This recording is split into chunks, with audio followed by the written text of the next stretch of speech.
Il y en a qui ne font pas confiance à l'administration. Faudrait bien en prendre de la graine. Hein. Mais à quelle heure c'est qu'il a remis l'eau? Laisse parler le monde. Je m'excuse d'employer des termes techniques. Oh, je leur expliquerai, moi, après. Or, une enquête sur place prouva que la source des Bastides Blanches ne fut pas colorée en vert au moyen de la fluorescéine. C'est pour cela qu'elle n'apparaît pas sur ce néanmoins très précieux document. À quoi ça nous avance, alors? Eh bien, c'est un grand pas de fait, puisque nous savons avec certitude que l'eau ne venait pas du voisinage. Nous pouvons donc en déduire qu'elle venait de plus loin. Ah, ça fait une belle jambe, ça. Ah ben, la longueur du trajet souterrain rend difficile la localisation de l'accident, qui peut être expliqué par différentes hypothèses. Alors, première hypothèse. Je demande la parole. C'est pas le moment, Oui, Thérèse. mais moi, ce que j'ai à dire, c'est que moi, je trouve que nous parler si longtemps, il ferait bien de nous remettre l'eau et il nous expliquera après. Alors, Thérèse. Mais vous, Suzanne Fontainier, je suis mandaté par l'administration. Moi, je sais pas, hein. On nous prend le pour un imbécile, non? Mais je comprends pas grand-chose non plus. Mais moi non plus, je comprends pas tout. Mais c'est le génie rural. Ce qu'il nous dit, c'est rural. Donc, on a confiance. Voilà, continue. Bon, alors, première hypothèse. La sécheresse. Il est certain que notre région n'a pas été favorisée par les pluies. Mais il ne s'agit pas non plus d'une sécheresse véritable. Il est possible qu'une légère baisse des niveaux souterrains soit la cause de vos ennuis.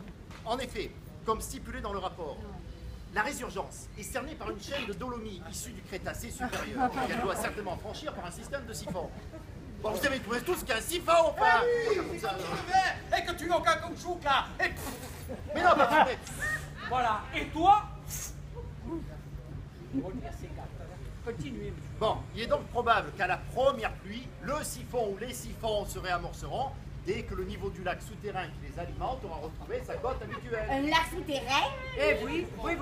Et parfaitement, un lac souterrain. Oh, ceux qui discutent le progrès, ils n'ont pas toujours raison. Non mais attends, moi, si le progrès me remet l'eau, le progrès, je l'embrasse.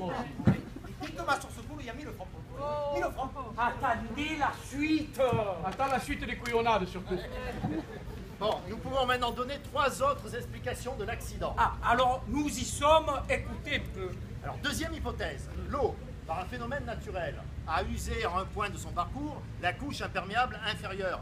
Et elle est en train de tomber, Dieu sait jusqu'où, pour en sortir ailleurs et peut-être même sous la mer. Sous la mer? Ben voilà une bonne hypothèque, certes. Mais il n'est pas un peu drôle, non, Philoxène, cette hypothèque? Oui, mais d'accord, mais il a quand même dit 3 autres explications. Alors, il finit. Bon, troisième hypothèse, thèse. Voilà, et toi, tu te taises. Hein? Le ruisseau souterrain ayant percé son lit tombe en ce moment dans une caverne, système de cavité imperméable. Dès que l'eau aura rempli ces cavités, la source retrouvera son niveau habituel et elle coulera de nouveau. À combien de jours? Ah ben ça, c'est impossible à évaluer. Ah ben, tout le monde se rappelle le cas de l'admirable source de Gratte-Cigale, près d'Avignon, qui coule 7 ans et s'arrête 7 ans. 7 ans? Mais qu'est-ce qu'il dit 7 ans? Mais il est fou, lui! Oh, il y a non, c'est pas ici, hein. C'est à Gratte-Cigale, à Avignon, dans le Nord. Oh, mais oui, ça peut être un grain de cigale, mais ça peut être la même chose ici. Ah ben non, ici ça ne serait pas la même chose, parce qu'ici elle a coulé pendant 50 ans, alors elle s'arrêterait pendant... Voilà. Dans combien de temps? Peut-être 2 jours, Eh ben voilà, peut-être 2 ans. Peut-être ça dedans, Mais alors. ce n'est pas exclu. Hein. Eh ben si en poulie. Bon alors, quatrième On hypothèse. s'en fout de tes hypothèques! Oui. Qu'est-ce qu'on va devenir? Et le pain, hein?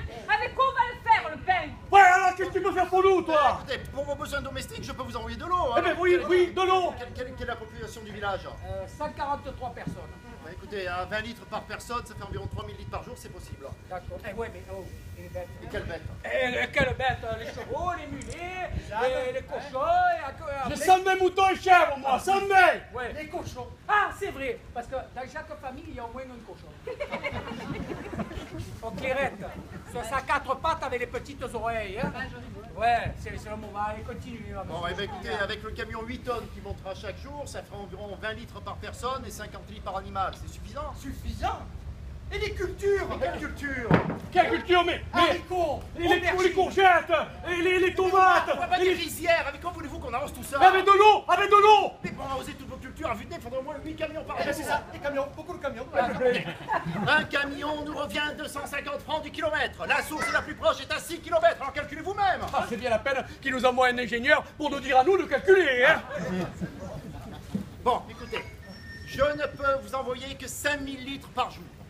Et c'est un gros effort de 5 mon 000. administration. 5 000. Et je doute qu'elle puisse le prolonger plus d'un mois. Et si au bout de mois... Mais l'eau, elle ne revient pas. Qu'est-ce que vous allez faire pour nous?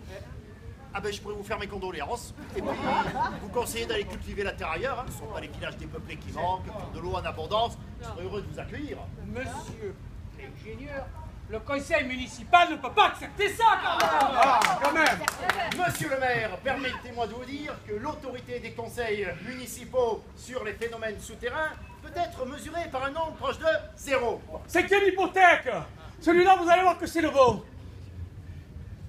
Monsieur l'ingénieur, il a dit tout à l'heure qu'il avait mis une espèce de poudre verte pour colorer les sources. Oui. Hein? Il a dit ou il n'a pas dit? Oui, il a dit.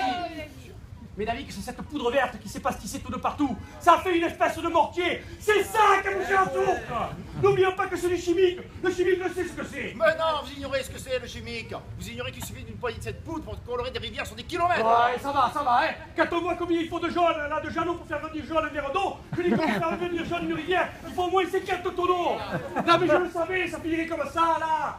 Là, ça c'est un menteur. Moi La merde, Non, c'est je n'ai pas imbécile. dit ça. Vous êtes tous des couillons, là. Elle est propre, l'administration. Quoi, là, elle est qu'est-ce que vous avez dit propre. Qu'est-ce que vous avez dit? Elle est propre, j'ai dit. Oui, elle est propre, l'administration, monsieur. Elle vous emmerde, l'administration. Alors vous m'excuserez. Merde de l'administration. Cochon, mesdames et messieurs. Merde de l'administration. Laissez-les tranquilles,